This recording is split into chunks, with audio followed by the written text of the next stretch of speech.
Medikonduru police station పరిధిలో ఇంటిలో దొంగతనం చేసి పరారీలో ఉన్న ముద్దాయిలను అరెస్టు చేసిన పోలీసులు. SP Vakul Jindal comments.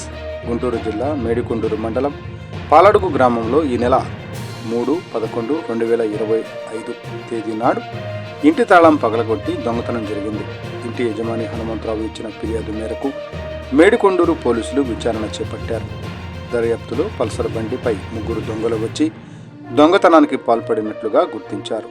నిందితులు 1 రాంబాబు విజయవాడ, 2 వెంకటేష్ చిలకలూరిపేట, 3 విజయ్ చిలకలూరిపేట ప్రాంతాలకు చెందినవారు.